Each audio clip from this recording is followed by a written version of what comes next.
So here we are live. Good afternoon, ladies and gentlemen.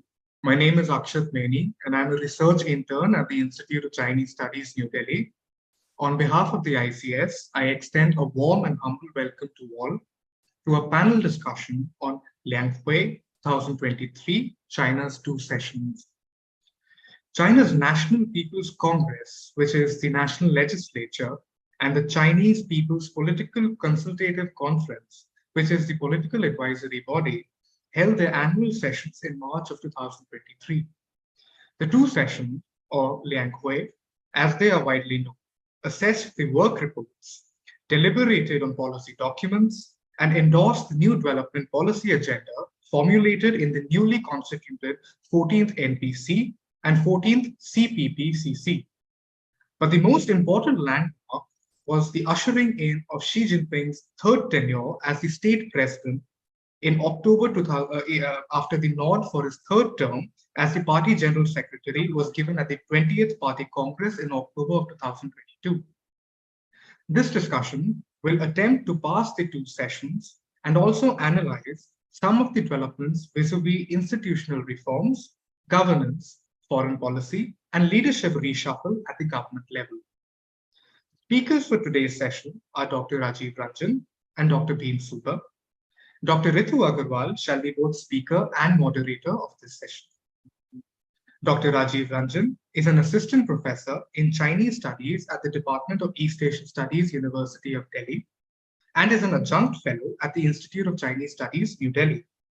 He is trained in the Chinese language and has previously taught international politics at Shanghai University, China. He has co-authored Jindai Dongfeng Hujia the Bianga, Jinan University Press, China, 2020, and has co-edited China and South Asia, Changing Regional Dynamics, Development and Power Play, published by Routledge in 2021. Dr. Bhim Suba is an assistant professor at the Department of Political Science, University of Hyderabad, and a visiting associate fellow at the Institute of Chinese Studies, New Delhi. He is an Institute of Chinese Studies, Harvard Yanqing Institute China-India Doctoral Fellow, a Ford Student Fellow, and a recipient of the Confucius Institute Scholarship. His research interests are Chinese domestic politics and Communist Party leadership, comparative politics, and international affairs. His articles have appeared in journals, edited books, review blogs, and other online commentaries. Recently, Dr. Suba also co-guest edited two special issues of China Report on CPC's 100th anniversary. Dr. Ritu Agarwal is an associate professor at the Center for East Asian Studies, School of International Studies, Jawaharlal Nehru University, New Delhi. She holds a PhD in Chinese Studies from the University of Delhi and an MA in Political Science from JNU. Her doctoral work explored the micro-level agrarian transformation in Yunnan province, and she is currently engaged in questions of provincial transformation, especially in Yunnan.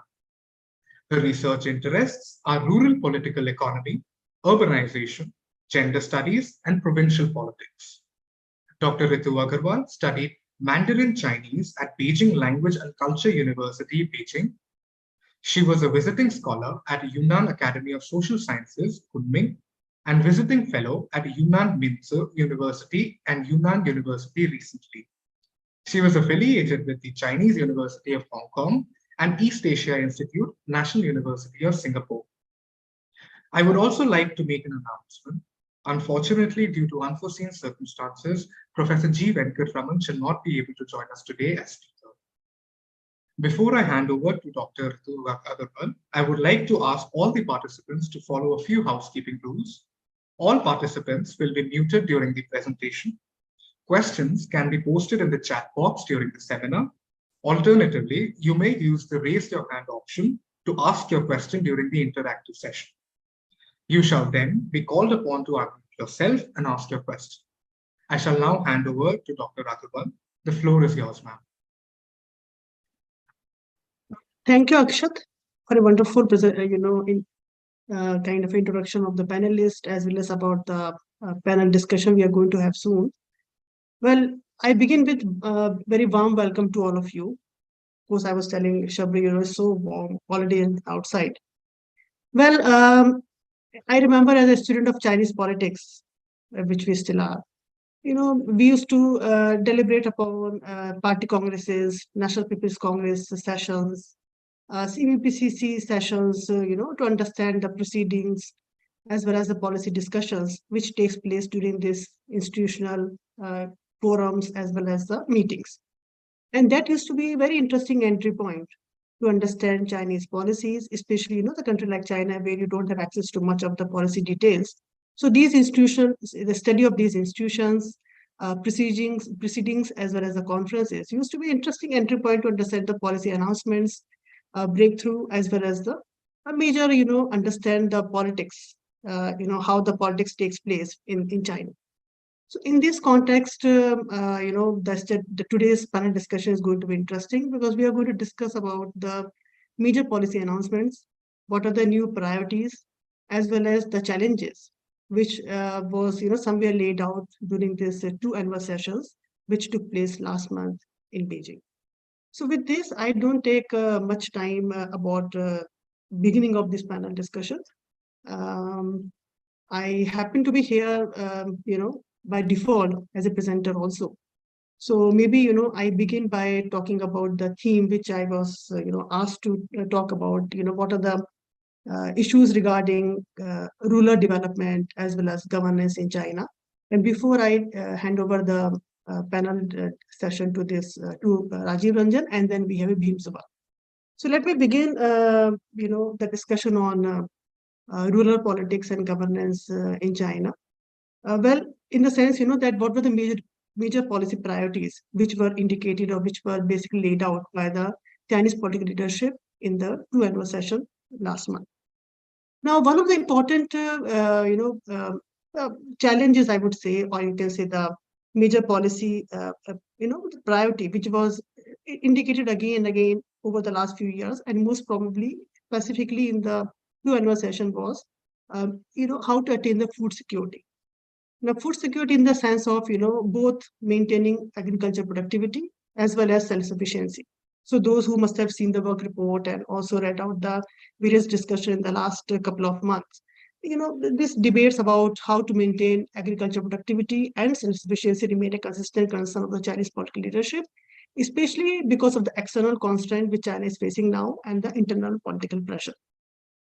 And as I was reading about, various ministries, when I was visiting Ministry of Agriculture website of China, that Tang Ranqian, who is the China's agriculture minister and rural affairs, he actually gave a figure that how much the food is required by the Chinese people.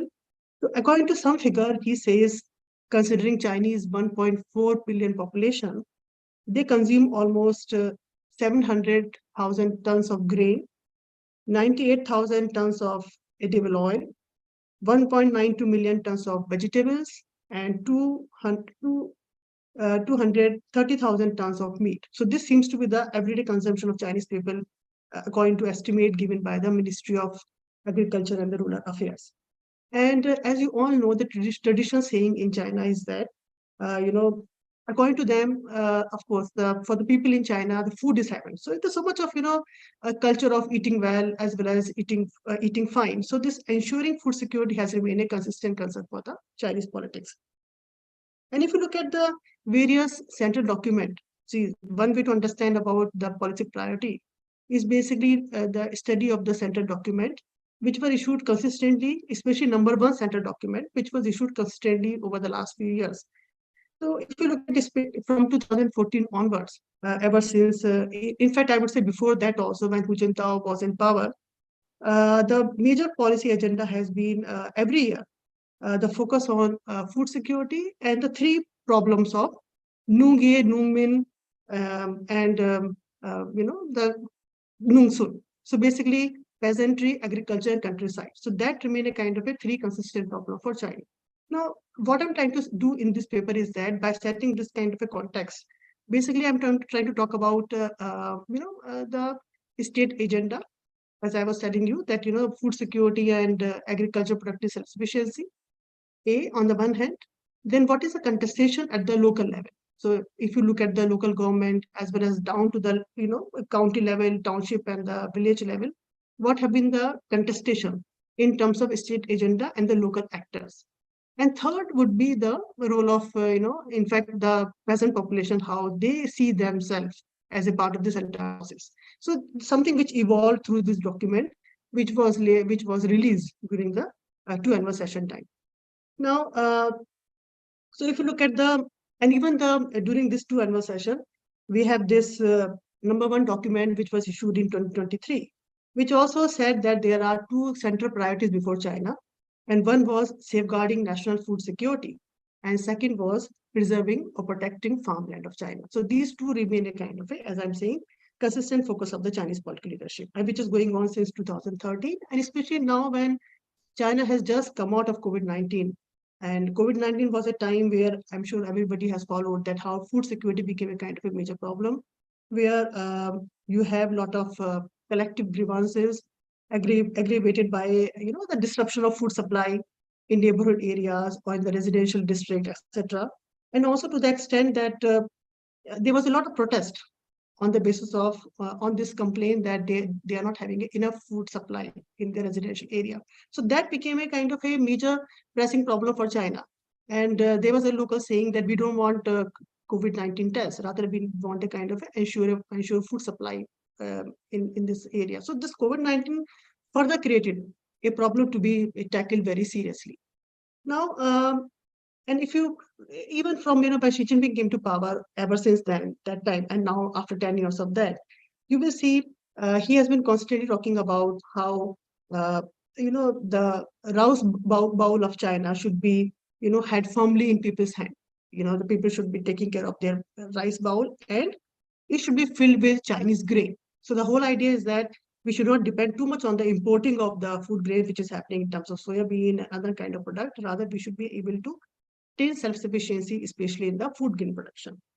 And one of the problem which actually why this problem became so serious of ensuring self-sufficiency, and one reason which was indicated by the Chinese policymakers at the central level was the alarming rate in which the farmland has been deteriorating, or you are having a loss of farmland. Variety of reasons.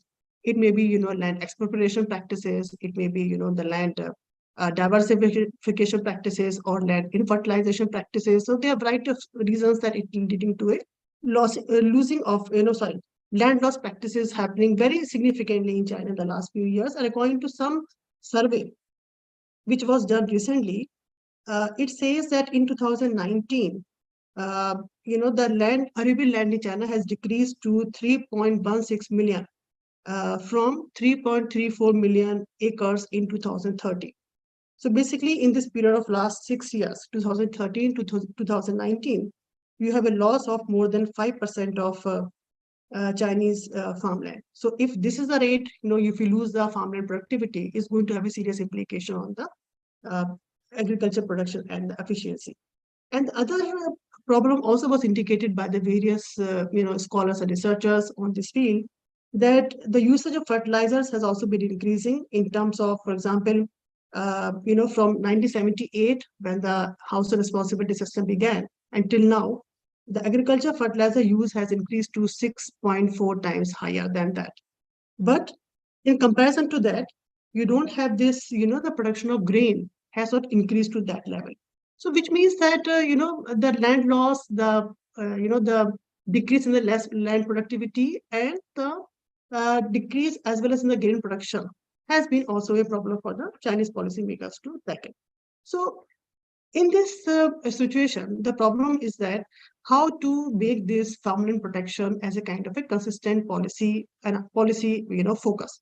Now, when we talk about the farmland, the other actors also come into this line. One is this, the local government. Because what happened after the reforms, local government have a lot of financial pressure as well as the political pressure. Now, financial pressure in the sense that most of the funding which comes to the local government are basically the project-based fundings. So which means that, whatever the funds comes to them, it need to be earmarked either to the housing construction or to the infrastructure development So there's not a space for some extra funding which can be used by this local government to be used for the kind of activities or development, other kind of a function they want to be engaged in. So in this kind of situation, and also the local government also have to pay certain tax as well as the revenue generation, some amount of share of revenue generation to the local government as well. So in this scenario, the main problem is that how to generate the revenue if you restrict the farmland preservation practices.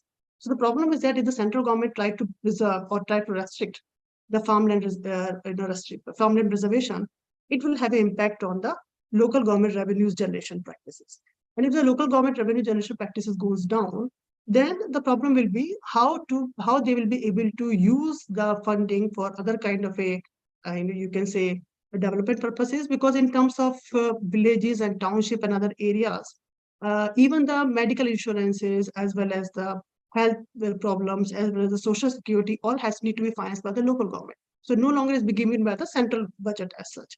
So in this reallocation practices, the financial revenue also going to be gone down, and which is going to have an impact on the fiscal capacity of the local government. So this is a kind of again a dilemma before the political leadership, how to maintain a balance between the two. So this financial and political pressure I was talking about, because in terms of political pressures, since most of this agriculture growth is target based, and all the promotions as well as the performance based index criteria which applies to the local government, local cadres or local government officials, that cannot work unless until they show something on the paper that this is what the growth they have achieved in the last few years. So in this kind of pressures of both financial as well as the political and the overlapping of the administrative jurisdiction between the county, township and the village level government, it becomes extremely difficult to lay out a clear-cut policies towards the depleting towards protecting this fast depleting land arable land practices in China. So that is one. Second is that which I have land is the one area where you see a lot of policy innovation which has taken place in the last few years. So if you talk about for example in terms of a the small holding. So land fragmentation, which was becoming a problem for Chinese peasantry in the last few years, consistently because of the availability of the small size land, they were not able to invest so much in seed, fertilizer, other things, which has led to a land consolidation programs. Now, this land consolidation program has been done by three right system, which of course talked about by this two annual sessions, various policies on agriculture as well. So, what is this three separate land right system? Now, three separate land rights systems basically divide the land rights into three parts. So ownership remains in the hands of the collective, user right remains in the hand of the peasantry, management right has gone to the agriculture companies. So various business companies which actually takes charge of managing this land practices in terms of profitable ventures. So that's how they try to make a balance of, for example, this rural revitalization program, where they realize that they cannot sustain this rural revitalization practices unless until they invest in so-called rural entrepreneurship program, as well as expand the scale of agriculture production. So that remain a, in terms of, this farmland protection. For example, I give you a figure which was released by the Chinese Ministry of Finance, that how, the local revenue from the land use right sale in China fell from a 8.7 trillion yuan in 2021 to 6.6 trillion yuan in 2022. So which means that it is becoming a major problem. And that also is actually accompanied by the devaluing of the land prices in China, which is also a kind of becoming a recent phenomenon in the last because of the COVID-19, etc. So this expanding grain capacity, also ensuring agriculture productivity, improving of the new seed technology, and expanding this farming, protection or acre or this, the arable land kind of size is a kind of a major challenge, which was clearly laid out during this two annual sessions in the last couple of months. In the last one. Now, the point which I want to talk about, I think I have maybe another, I myself is a timekeeper also, so somebody can tell me that if I'm, going on, going beyond this boundaries of time limit which was given to me. Now, about the, peasant questions, in the sense that, what happened to the peasantry? Are they become, in the sense motivated by this entire program of state agenda of maintaining food security, local agenda of transforming agriculture into a kind of a commercial, large-scale operation, profitable business? So where does the peasantry, stand between these two, especially which became very clear from the last annual sessions. Now, in terms of peasantry, of course, the idea which was given by this local government as such is that if you want to involve in a kind of a grain production activities, it's not going to make you rich. So the idea is that if you want to make money, if you want to increase the income, if you want to, increase your or change your lifestyle, or what's the term which has been used, suture. If you want to improve the quality of the villagers, then in that case you have to make a kind of a shift from a grain production to a cash crop cultivation or tourism or the working in rural enterprises or other kind of activities. So if you, um, so if you basically,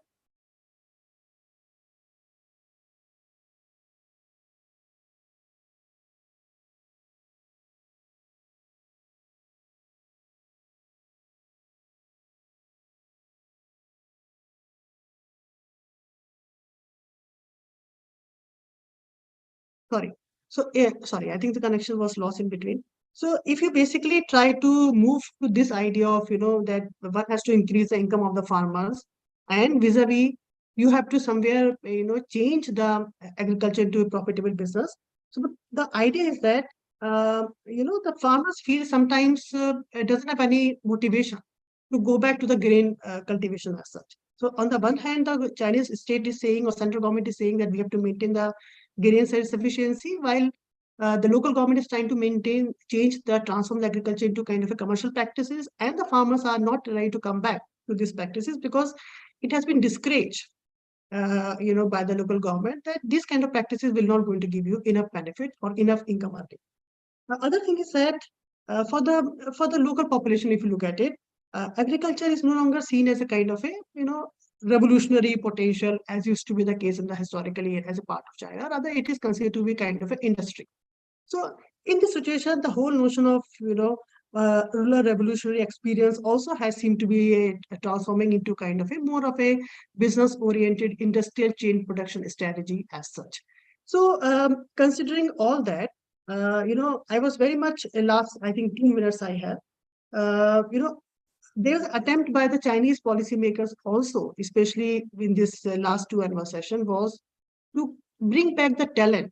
The major challenge before the leadership was to how to bring back the talent back to the villages area.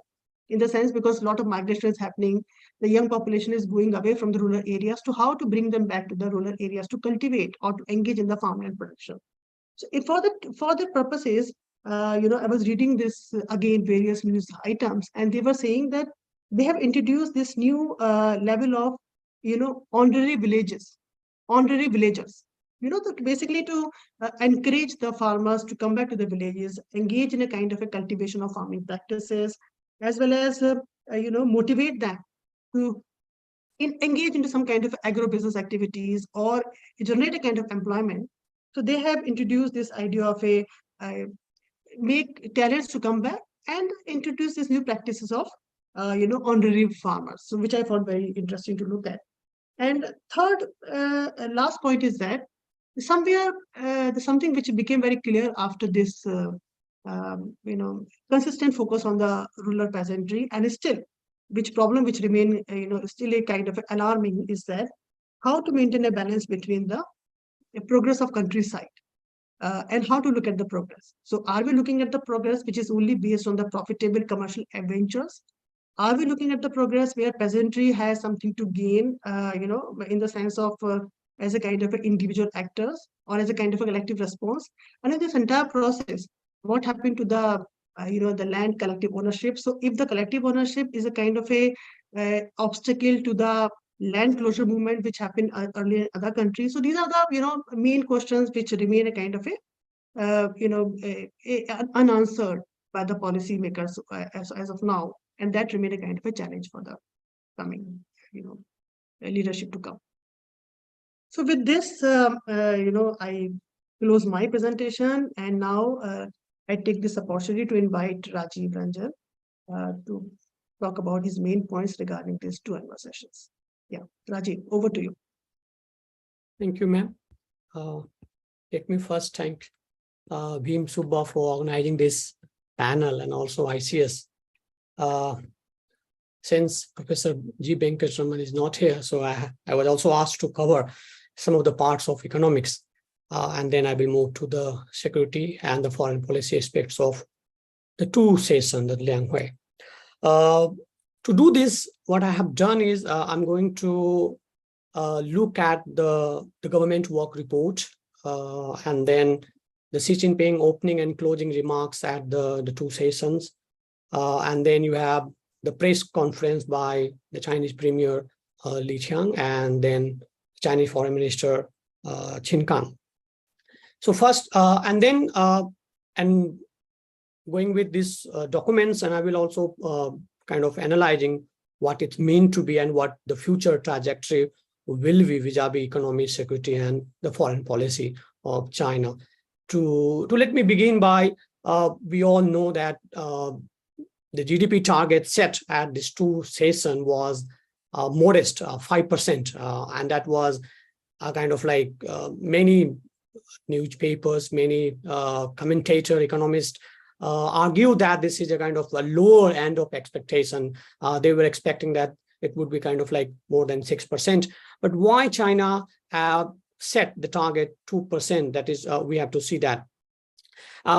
If we look at the International Monetary Fund, they had a kind of like in their projection, they had raised Chinese GDP forecast for like 4.8 to 5.6 after China had shifted this zero COVID dynamic policy, and the signal were sent that now the China is going to prioritize the economic growth in 2023 once again. Now, what we have seen is that during the 2020, when the epidemic hit the China, we have seen that China has not set any GDP target for first time in more than 30 years. When it did again in 2021, the target was set at 6%. And the actual growth rate was 8.4%, which was like more than 2.4% overfulfilled. In 2022, it was set at 5.5%, but given the several lockdown across the cities, particularly in Shanghai and on all, so the GDP target was partially achieved. It was like 3%, so that the GDP target was kind of saw a drop of around 2.5%. Now, if you look at the Chinese GDP target since 2011, we have seen that during this last 13 years for so, China has always set a target around like, for example, like 7.4% for 6 consecutive years until 2005, and then 8% for 7 consecutive years starting in 2005.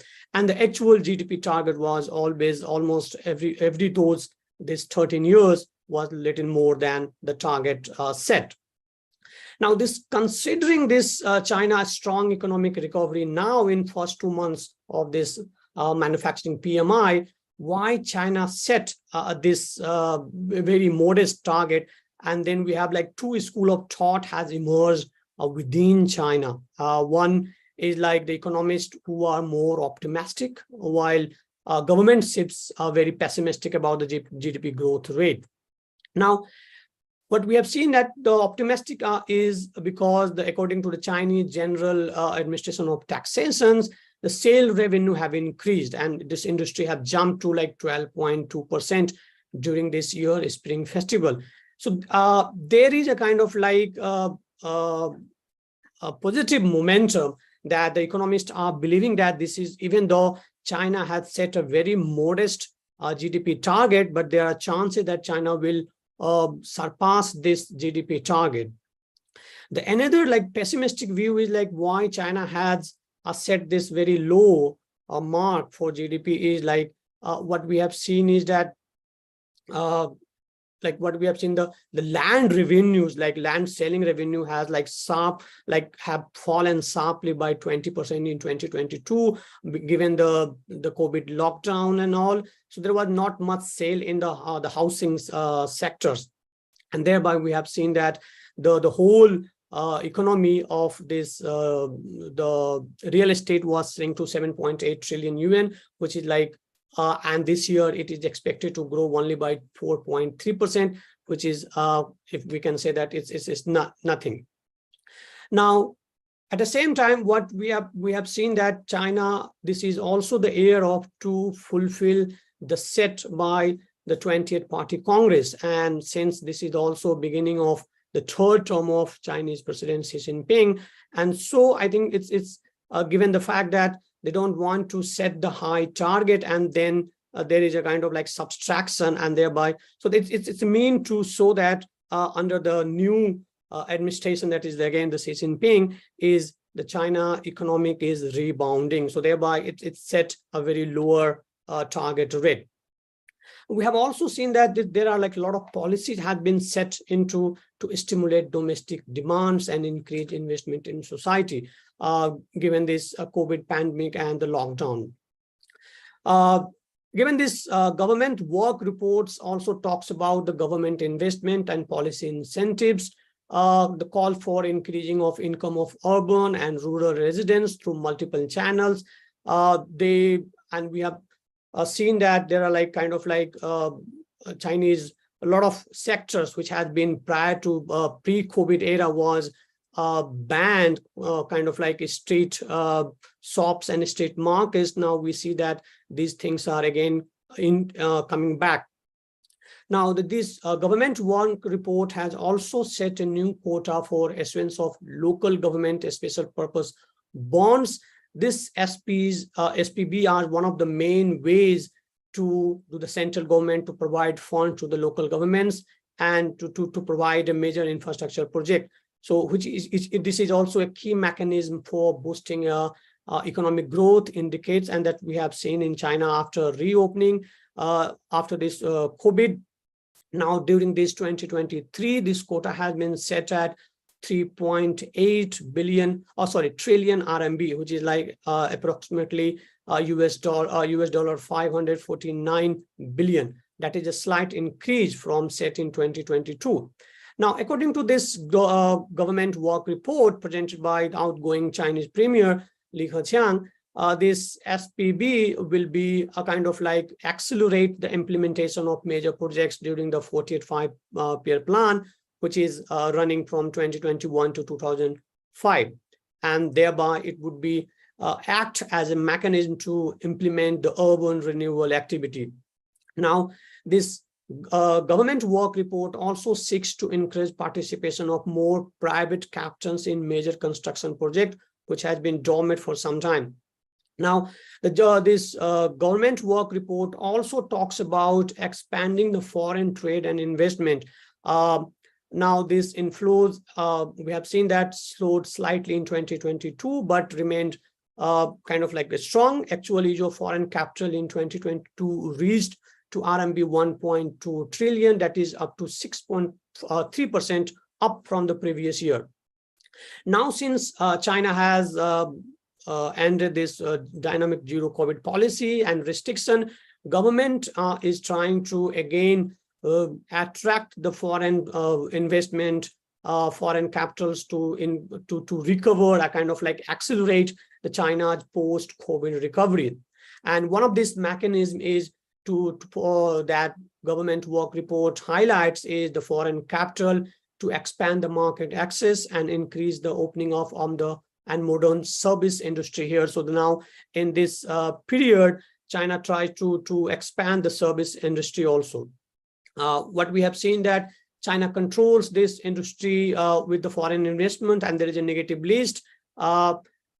So I think China is also going to bring a special administrative measure whereby they will be bringing a new list industry that are prohibited from the receiving investment from foreign companies. Specifically, they will be given some sort of opening up, and thereby China aims to attract more of the foreign investment fund to accelerate their own post-COVID opening up.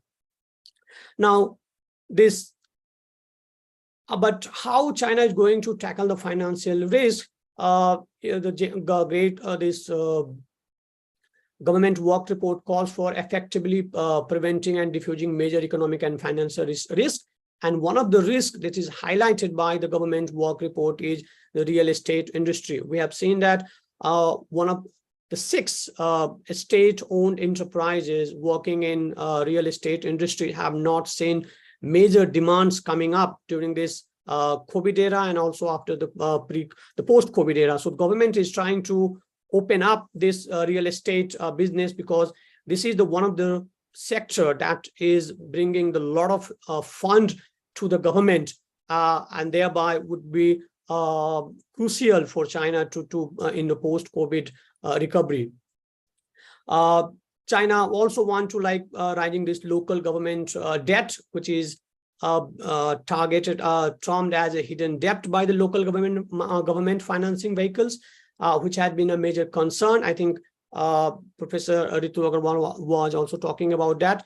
So there is a major concern for the central government for many years, and thereby this liquidity crunch among local governments could also be used to estimate the force to boost the economic through investment in infrastructure project. So we might see, we might witness that the Chinese, the foreign investment would be open to the local levels. Now, coming back to what the Li Qiang at the press conference was talking about, and they were coming to the Li Qiang press conference. Now, he said that China will shift focus to high quality development and improve science and technology. So now, and this is also one of the trust area for Made in China 2025. So now the whole game is all about shifting China from not only producing a low quality, low tech products, but also to moving in ladder up to producing a higher high tech quality products. And this is the one of the area that China wants to improve upon.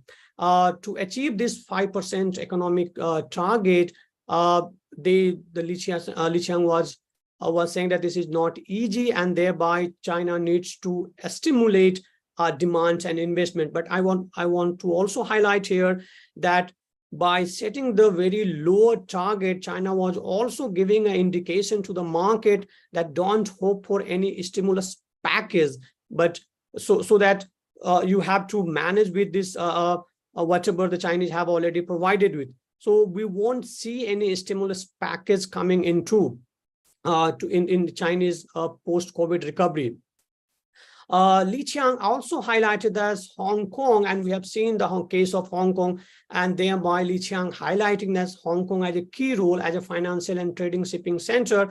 It indicates that Chinese government is very much concerned about the situation, and also try to normalize the situation to boost the Hong Kong, or to kind of place the Hong Kong as a financial center in the Asia.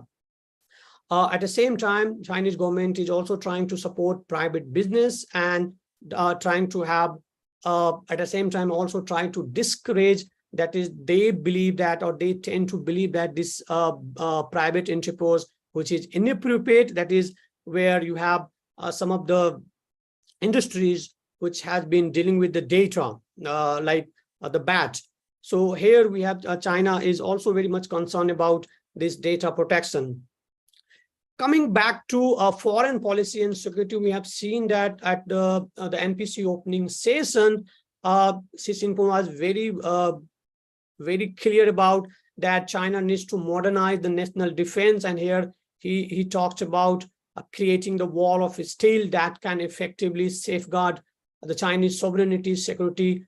So here we will see that impetus on again on modernizing the Chinese military. Now here I would like to also point that this modernization is not a kind of like one-stop solution, but it's a kind of like it's ongoing process where China needs to take care of what the changing environment, and at the same time wants to modernize the Chinese military to take up whatever the external environment pertains to the Chinese security. During a meeting with the People's Liberation Army at the 14th National People's Congress, she said that China aimed to become a global power in increasing competitive and challenging world. So hereby Xi Jinping is trying to paint the whole world as the situation as increasing competitive given the China-US competition. And also the delegations, he also talked about improving the China's integrated strategic capability, which is to fulfill the China's goal of national rejuvenation and build a world-class economy. This integrated strategic capability is a concept which is like which is promoted after the 20th National Party Congress, and is emphasizing about the broader planning, integrated mustering and allocation of resources and coordination under a unified leadership. Now here we have to point to link the China's goal of building a prosperous country is also linked with the powerful army, and thereby coordinating these two areas of development and security is paramount to the Chinese security and also to becoming a prosperous country. Now, bringing the Paul Kennedy hypothesis about from his book Rise and Fall of Great Powers, where he mentioned he gives an hypothesis that the strong country is always a combined result of a robust economy and powerful defense. And I think PLA has learned its lesson, and thereby the Xi Jinping and other scholars are in view that China has to not only develop its economy, but at the same time it has to also link its defense buildup so that the economy and social development is closely linked, and thereby the defense or economic development will support or sustain the Chinese defense projects.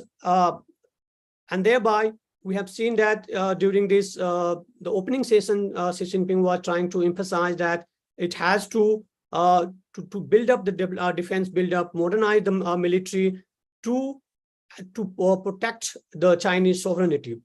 So in the coming days, we will see that China is not backing off, or they will be seeing that China is trying to or accelerating the Chinese modernization at the same time. The second point was highlighted was the one country, two system.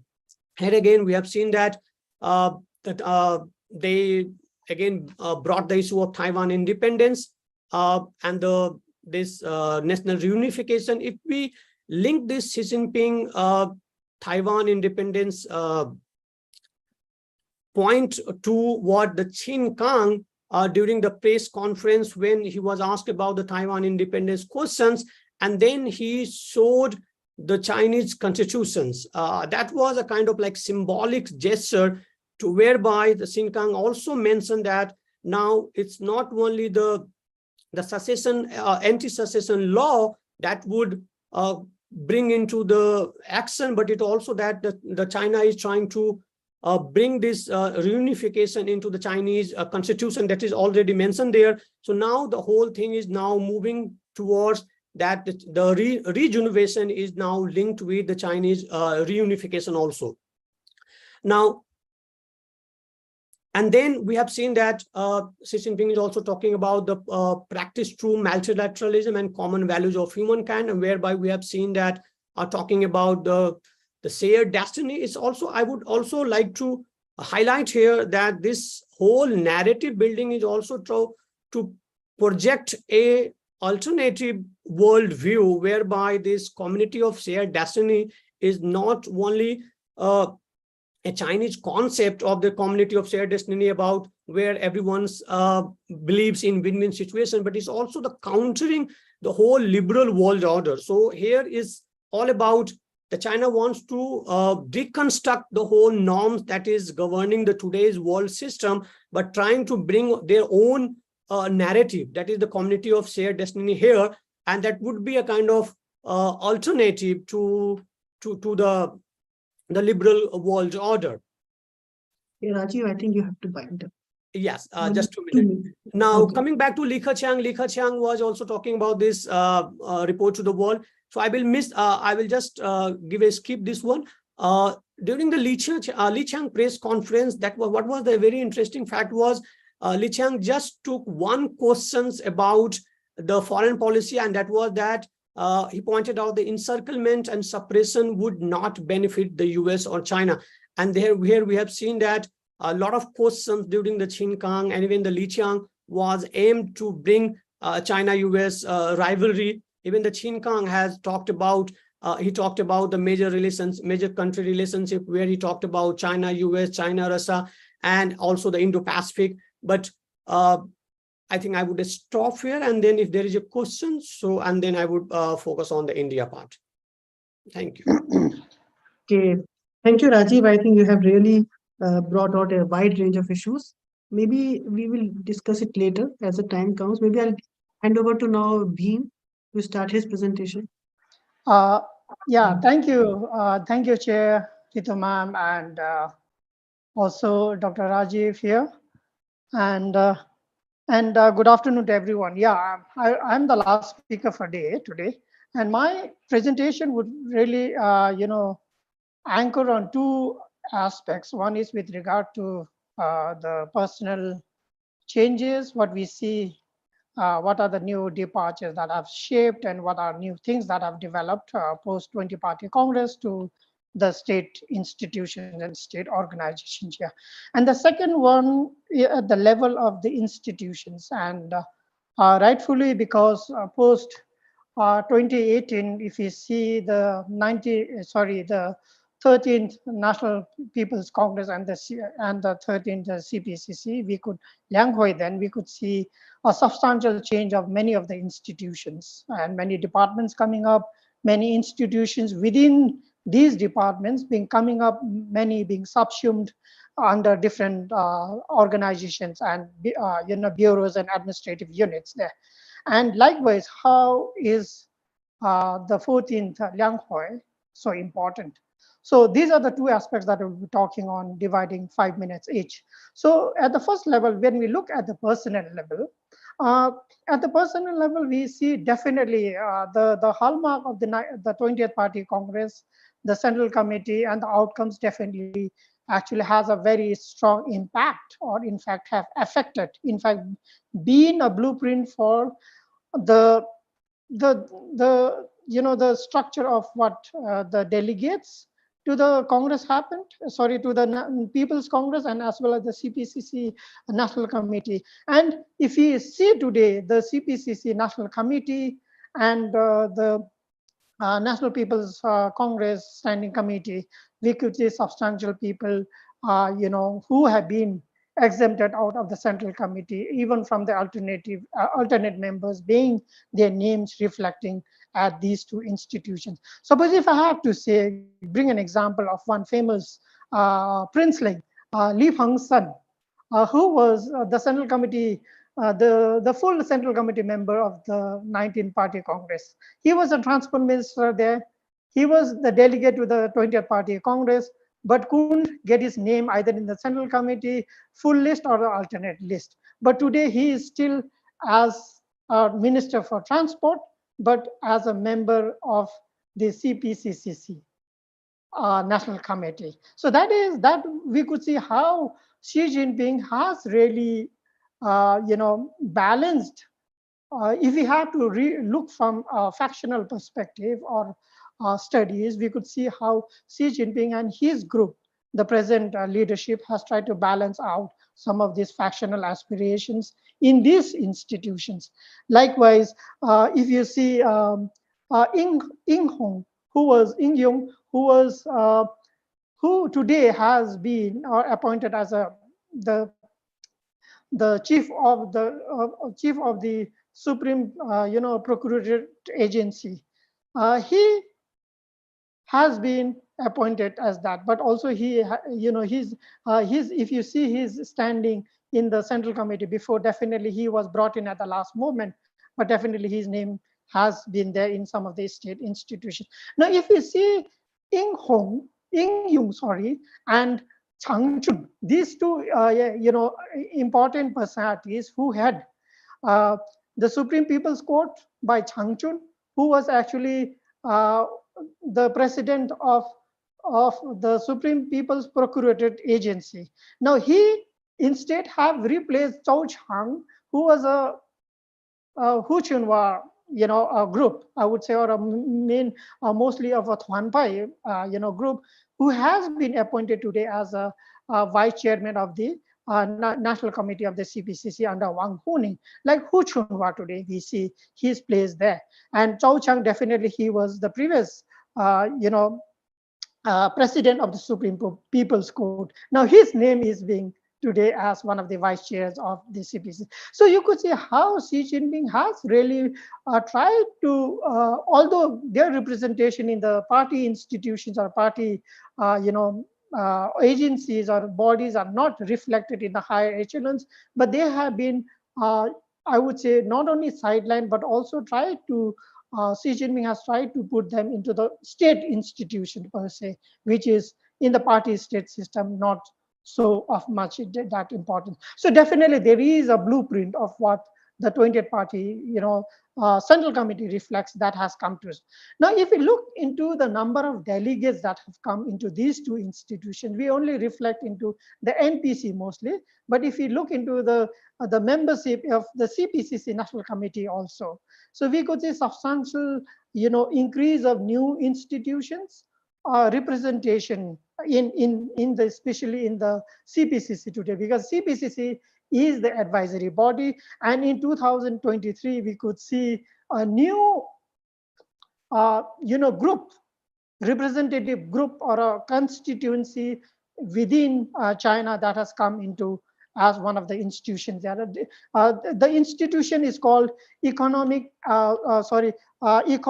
and resources, environment and resources group.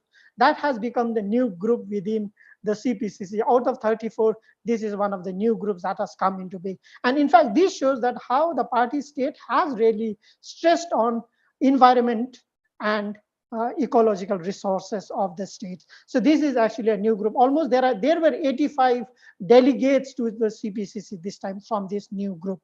So likewise, if we have to see from the members now, if you see the NPC standing committee members and the CPC national committee, you could see it's like 175 and also 299 respectively in the CPCC national committee. However, women's and ethnic representation also is the continuation of what we see in the central committee. But definitely one of the important actually development that we see is that relatively the cadres, the cadres and the leaders of the Communist Party members, active members representation being declining in these state bodies. So it is also that also reflects that how relative policy of the Communist Party and the Xi Jinping in the organization department, that they want to bring or prune the state bureaucracy by 5% of the total bureaucracy that the nation has today. So that is one important departure that we can see in this party, Lianghui. And with regard to other institutions per se, now let us see, like during 2018, if you see the National People's Congress and the CPCC institution, Lianghui, then in 2018, you could see like 7 new departments came up then, and 7 new departments, or so to say ministries, and you could see 5 organizations, and also like institutions and other bureaucracies and administrative units. Almost there were like almost 15 new regulatory agencies were being structured within the 19th Party Congress and the 13th Lianghui. But when we see today, we don't see that. We don't see so much. Although the new plan that came up in came up recently in March, the party in the state institutional reform plan. Definitely the reform of the institutions have really been foreseen by the leaders then. However, what we see is two important institutions have come. One is National Data Office now.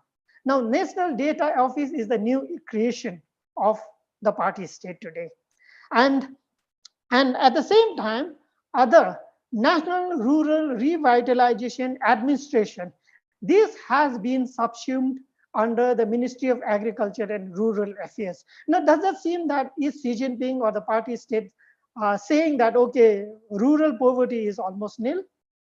Or what is that? So this definitely, some of these institutions have actually rejuvenation and reformulation of institutions have really shows that how the outlook of the party or the goals of the party is going to shape that.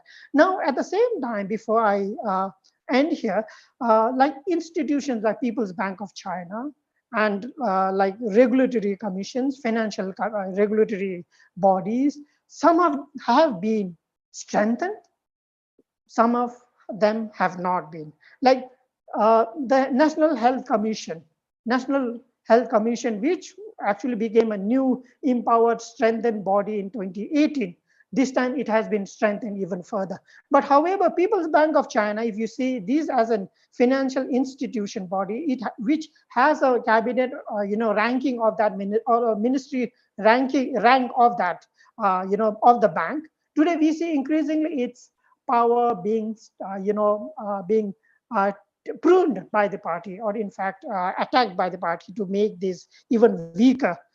So that's what, looking at some of these institutions and also the people who are holding these institutions have been, shows that, there has been quite a departure from the existing norms. So the previous People's Bank of China chair, the party secretary, Yi Kang, now today he is in one of the members there of the National Committee, CPPCC advisory body. Likewise, the Tibet's party secretary Wu Yingje, his name is also there in the National Committee of CPPCC. So they are all just advisors there. Although they are still young, but they have been actually taken away and they have been accommodated in these advisory bodies. So ma'am, I'll stop here and we can, I think I'll take questions later on. Thank you, ma'am. Okay, thank you, Bheem. Before I open the floor for discussion, I must say that one thing I wanted to say in the beginning was that this is the time you have Xi Jinping as a delegate from Jiangsu. I was thinking of Professor Mohanty when I was reading that, rather than earlier 13th NPC when he was a delegate from the Inner Mongolia region. So the focus on Jiangsu province also indicate, the focus on science and technological self-sufficient growth or new development pattern, which they're trying to indicate this time. And I think there was one woman also who has been appointed as a state councillor and who has a very interesting experience of Kweichow provincial party secretary. So maybe I still keep my comments with me, though though Bheem is talking about a little more centralized political leadership, as Xi Jinping is trying to strive for. And Rajiv has clearly laid out the challenges for China to become, as he himself said, Fu and Chiang, rich and prosperous and powerful nation. What are the challenges before that? So maybe we open the floor for discussion now, Q&A, before we move on to further deliberations. Akshat? Yes, ma'am. We have received one question in the chat box. I'll just read it out. This question is by Prateek Gupta. He's a research intern at the ICS. His question is, during the two sessions, Qin Gang asked US to abandon the alleged Cold War mentality. What does Qin Gang mean by the alleged Cold War mentality of the US? And how could the US cooperate with China to advance the interests of both nations and the global community? We have another question from Nishant Sharma. Maybe 1 second. Maybe let Rajiv answer this question first, because the second question in different direction is more domestic. Okay. So right. Rajiv, yeah. Rajiv? So what he meant to the Cold War mentality, like what we have seen is that Qin Kang was recently was the China's ambassador to the US, and he had a reputation of being a very careful and accomplished diplomat while overseas, and he was like one of the diplomat who were like kind of like toning down this world forward diplomacy. But if we see his press conference during those two sessions, and he brought the Confucius saying that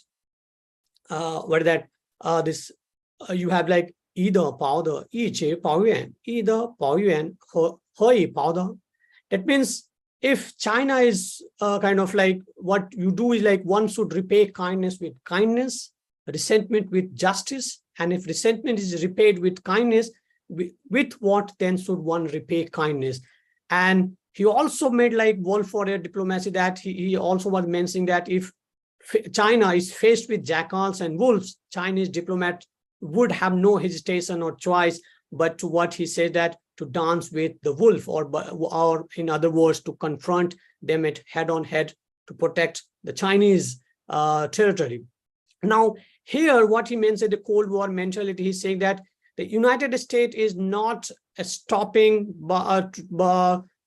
from this kind of like crippling the Chinese development by continues to and speed up down the wrong path. And thereby he said that, and he also mentioned that whatever the kind of this Indo-Pacific is, or Quad is trying to, he mentioned that this is a part of the whole Asia-Pacific NATO. And thereby he believes that this whole narrative or whole this alliance business by the United States is about going back to the Cold War mentality. Now, and there are like within China, there is like two schools of thought. One view that the Qin Kang take on foreign policy as a kind of like mix of both, because it's a flexibility and rigidity, like what he said that Kang Rou Ping Chi. So it's mixed with the both. So what he also during the press conference said that if China wants to meet and halfway, the United States want to meet at halfway, China would be more than agree to meet the United States. But if United States is trying to interfere in the affair of Taiwan and other issues, then the China has to take up and to meet the challenges. So here, briefly saying this Cold War mentality is again that what United States is trying to build an alliance and try to contain and encirclement United States, China. So I will stop here. Yeah, that is fine. Okay. Yeah, Akshat, can you take next question? Yes, ma'am. The next question is from Nishant Sharma. Question to Dr. Bhim Subba. Sir, what are your opinions on the newly created social work department under the program of local social governance? Do you think it would succeed in delivering in the three realms of party building, handling public petitions, and tightening control over non-public sectors? Also, how do you see this in relation to the common prosperity agenda? Government organs have lately shown restraint in talking about it, lest the scare of the private sector. Does this department, being a government organ, also serve a similar purpose of reining in the private sector? Yeah. Bhim? Thank you, Akshat, and thank you, Nishant. Actually, very important question. Actually, this is one of the new institutions or agencies that have come up in the recent restructuring of the the state and the party institutions or structures. Yeah, although like with regard to, as you said, that social work department, in fact, that has subsumed many of the civil affairs functions of the functioning of the civil affairs work also. So now, although initially the civil affairs department had its different particular, or so to say, particular or a confined region to maneuver or function, but with coming of these new institutions of this department, it has subsumed many of the existing agencies or organs of the state. So therefore, it not only checks on just only at the party building or party committees in any kind of institutions, but also finance control, and definitely, as you said, tightening control over all the public sectors here. So the second part of the question, you said, what is in relation to common prosperity agenda? Government organs have lately shown restraint.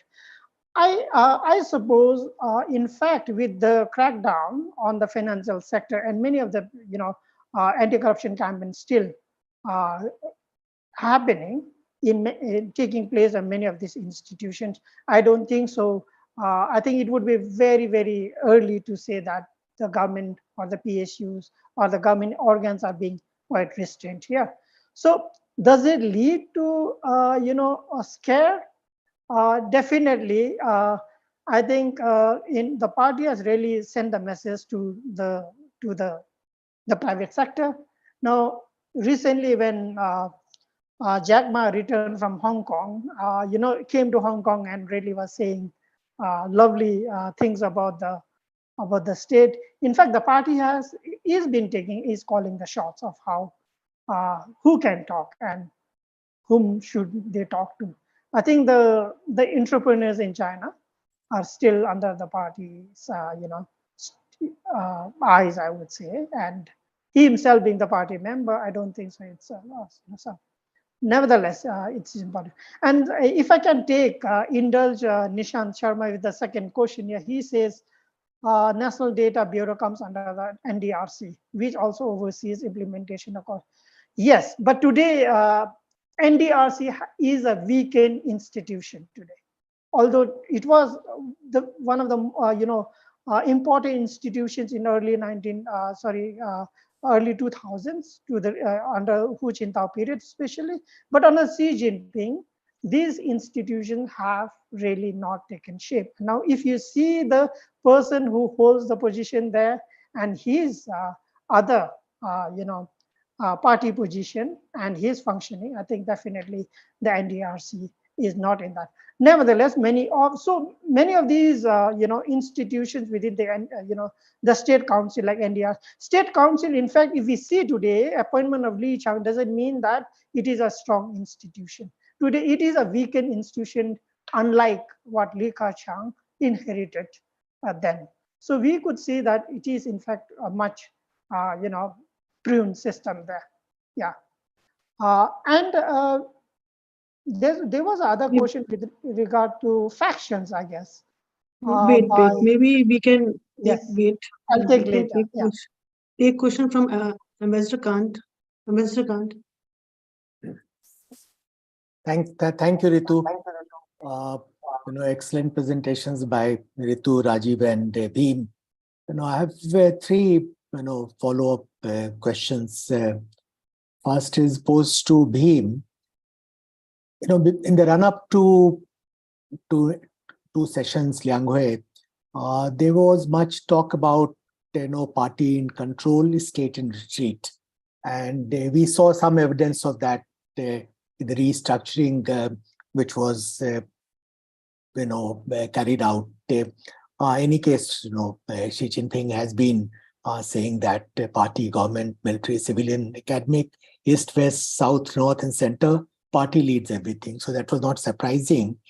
But there were some major decisions like setting up Central Commission of Finance, Central Science Technology Commission, Hong Kong and Macau Work Office, CPC, all under party. But the Data Bureau, as been mentioned, is under State Council. Plus a few things which were supposed to happen according to speculation in Hong Kong media like Ming Pao didn't happen. For instance, National Radio and Television Administration being brought under propaganda department of CPC Central Committee, or some of the state security organs being brought directly under party. That also didn't happen. But then immediately after, Lianghui was over, there was new State Council work regulations adopted on 18th March, which made it very clear that the State Council is implementing arm, and the party is the one which is laying down the policy. And Li Chang in his press conference also more or less reaffirmed this point. So this I would like to have comments from him. that how this process is panning out, and do you think this moving ahead further to the detriment of State Council, whose role will be reduced progressively, a process which had been unfolding for some time? Second question is for Rajiv. Rajiv, as you rightly pointed out, a relatively modest GDP growth rate target of about 5%. Not surprising, considering that they missed the target last year by 2.5%. Some signs that Li Chang is being given more space in terms of reaching out to private sector. Reports that he was personally in touch with Jack Ma to persuade him to return to China, his visit to tech companies, and conciliatory noises being made to give greater space to private sector and tech companies. What is your take on it? I mean, is it something just tactical, or we are likely to see a greater, reaching out to private sector, more emphasis on growth, while maintaining, continued focus on stability and security with securitization of economy? What is your, take on that? Third question, which we didn't discuss so much, is the realm of foreign policy. And one takeaway from Lianghui is that China is clearly preparing for protracted strategic competition to USA. And Xi Jinping is seeking a more robust global role, both for himself and for China. And this message was very clear from Xi Jinping's very forthright, remarks in one of the 4 speeches he gave at Lianghui, especially when he said that Western countries led by USA have implemented all-round containment and suppression of China, which has brought about unprecedented severe challenges to the country's development. This kind of naming of China and saying that suppression and containment has already been implemented. And this message was carried forward further by Qin Kang in his press conference.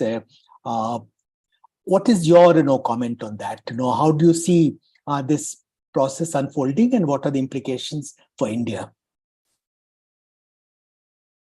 Okay, thank you. Thank you, Ambassador. I think we can begin with Rajiv. Rajiv, we have one question in the chat box also, and you can answer first Ambassador questions and then the other question as well. And then we go to B.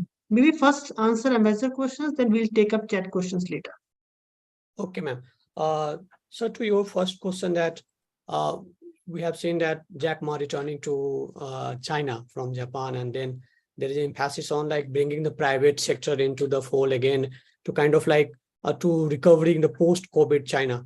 There is also a sense of security apprehension in China that these private sectors like the BAT and also there is a kind of data protection. So if they control the whole data, so now China is also trying to bring those private sectors, because they are now very crucial and instrumental in maintaining the Chinese growth rate. But at the same time, too much data concentration in their hand, that would be a kind of detrimental to the Chinese security.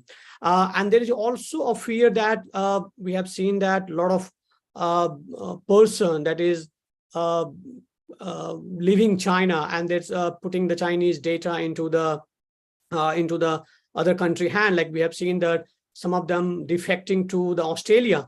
So there is a whole concern about that. There should be a demarcated area where these private companies and industries can work without kind of compromising the Chinese security. And we have seen that they also realize that because they have to also maintain this market economy, and thereby these private companies are very, very crucial to maintain this growth rate. And we have seen during this COVID era, because the Chinese economy has shrank, and they need private companies again to revive this economy. So there is a kind of re-emphasis again to bring those private companies. But at the same time, they are very cautious to not to lay all eggs in one basket. So I would say that they are very kind of like adopting a balanced approach. We have seen that China is also trying to promote the development of artificial intelligence, and given the fact that artificial intelligence are dual use technology, and so thereby also this the Chinese government is promoting the private industries to innovate, to maintain this artificial intelligence, but at the same time data should be under the Chinese government. Your second question talks about, and we have seen that all the four speeches that was at, whether it's like Li Qiang or whether it's Qin Gang, talked about the US is trying to encircle and contain China, and they also mentioned that this is not going to succeed. And at the same time, we have seen that there is a kind of like opening up also. We have seen French President Emmanuel Macron visiting. We have seen the managing director of IMF visiting.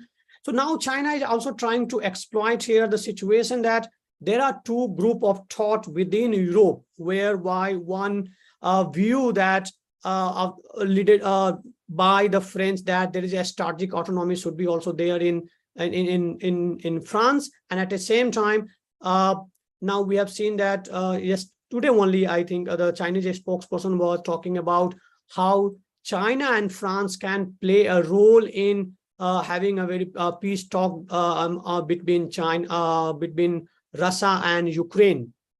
So here China, because the economy and the role of China is very, very significant and crucial to the European economy also. So at the same time, what we see is that, and there are also voices emerging within Europe that they should also not be totally dependent on the United States. So China is trying to exploit those situations in favor of their own interest. The second point that you mentioned that how it is going to have an influence or impact on vis-a-vis India. I would say that the whole honors of this China, the whole Chinese strategic circle or policy circle is like kind of like they have a belief that once the China-US relationships goes to the normal, there would be a automatic or maybe default normalization in China-India relationship. So the whole emphasis is on improving the China-United States relationship.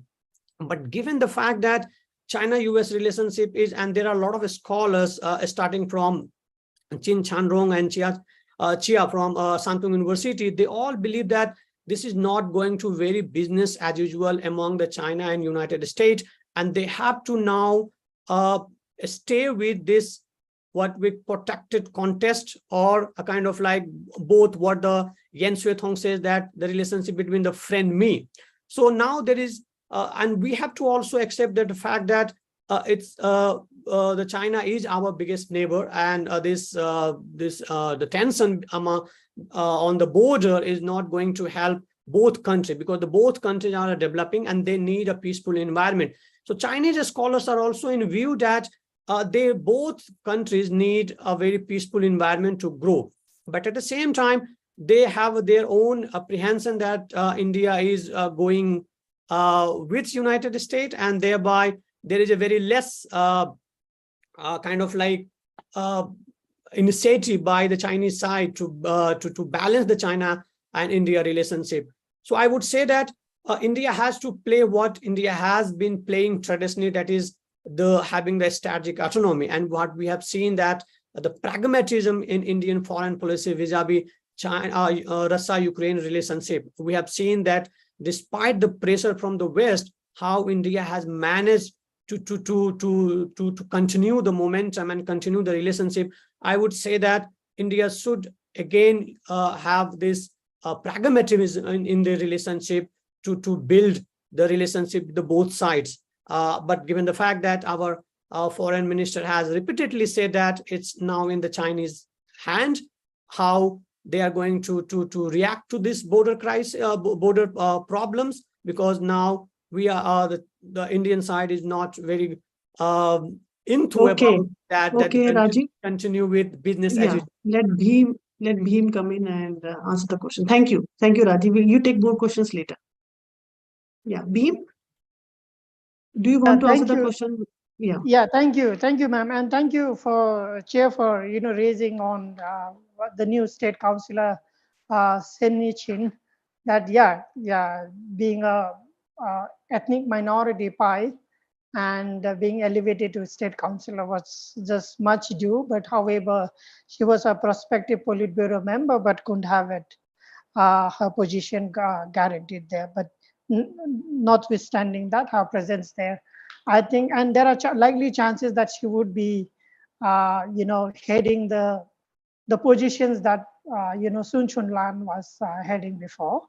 Maybe the central leading group on health and diseases and all. So that, So coming back to question on Ambassador, Ashok's question on is state council really gonna further decline, and if we really see there are two aspects. What I see is with responding to that question, yeah, definitely there has been a with Li Keqiang being there or heading as a premier, this, the state council and many of the ministries were a jumbo, government of power center by itself. But today with Li Chang coming here, many of these institutions or agencies within the state council, or so to say, the government side has really resided.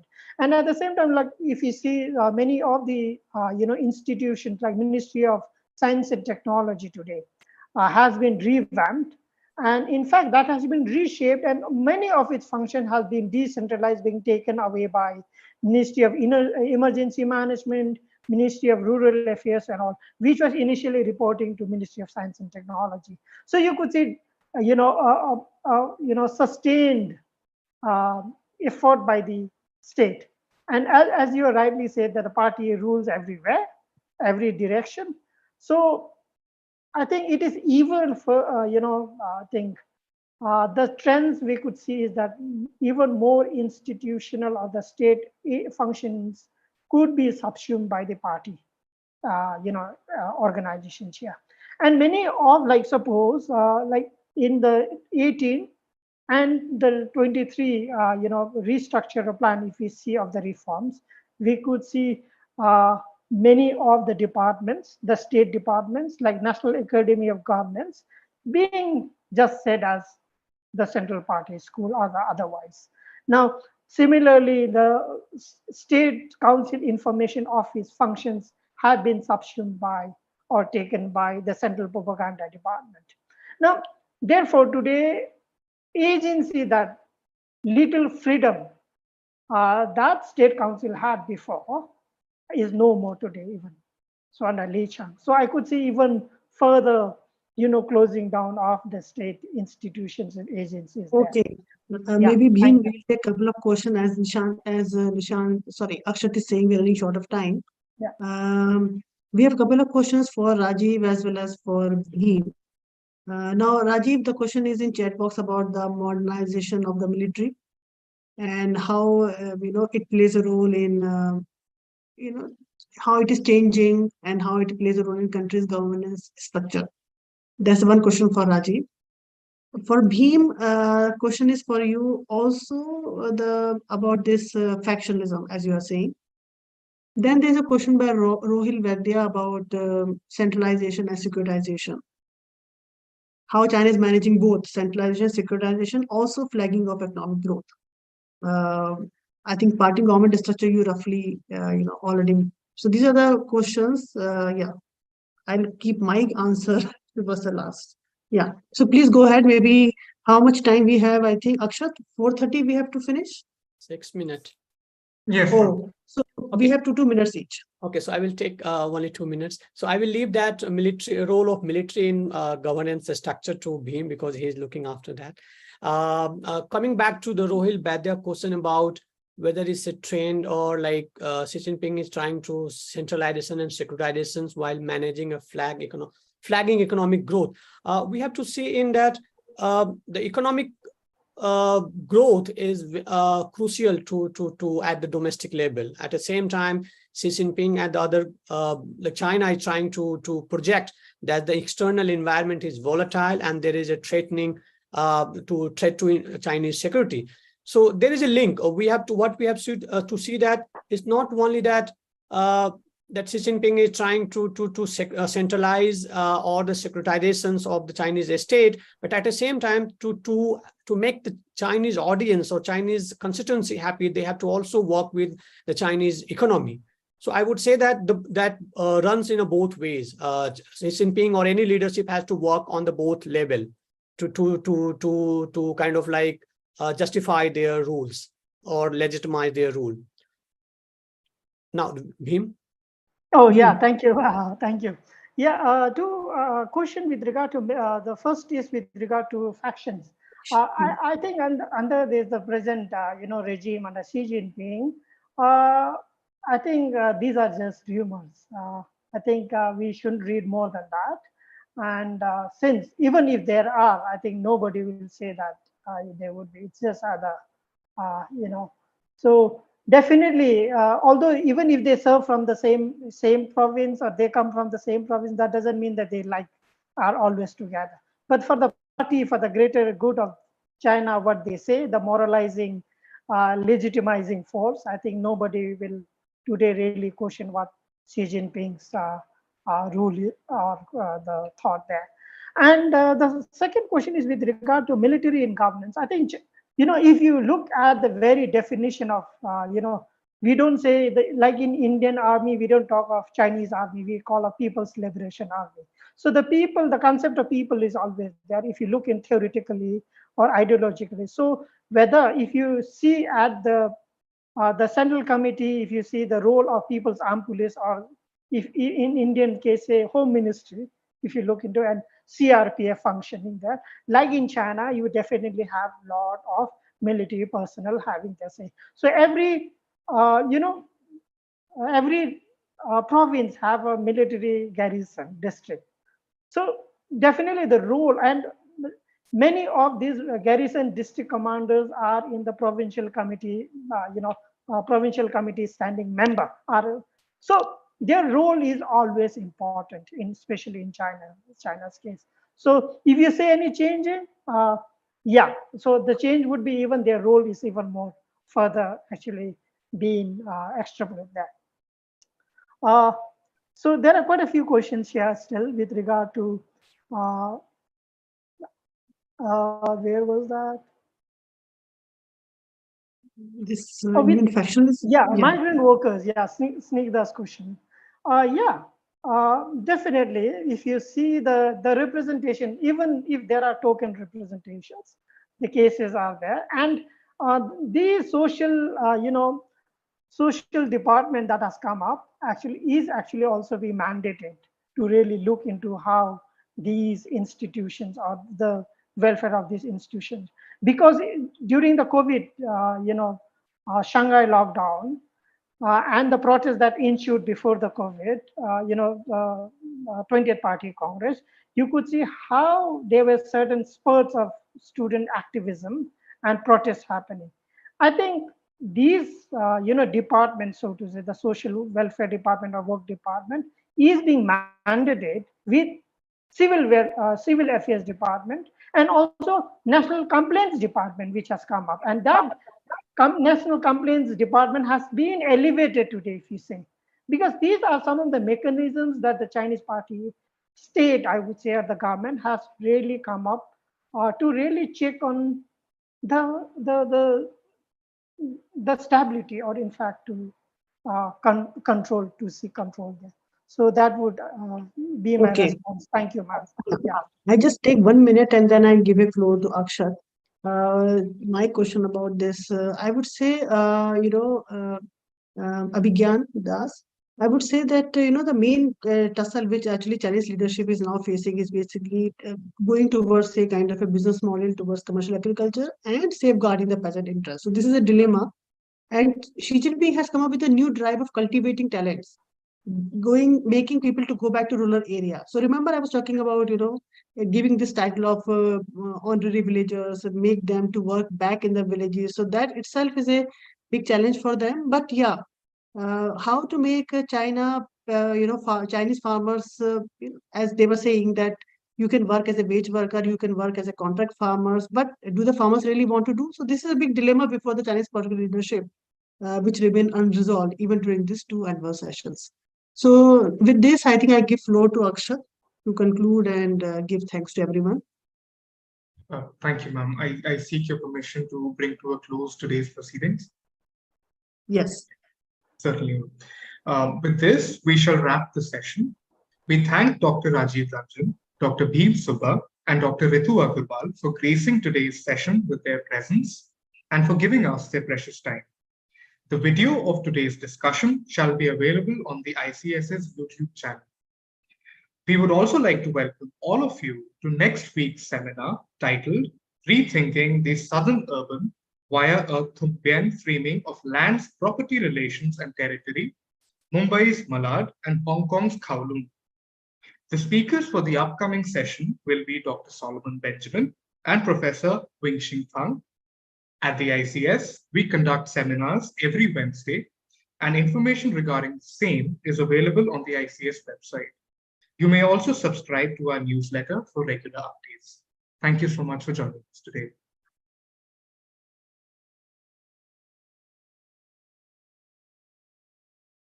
Yeah, thank you very much. Thank you, Rajiv. Thank you, Bhim, for having a wonderful presentation here.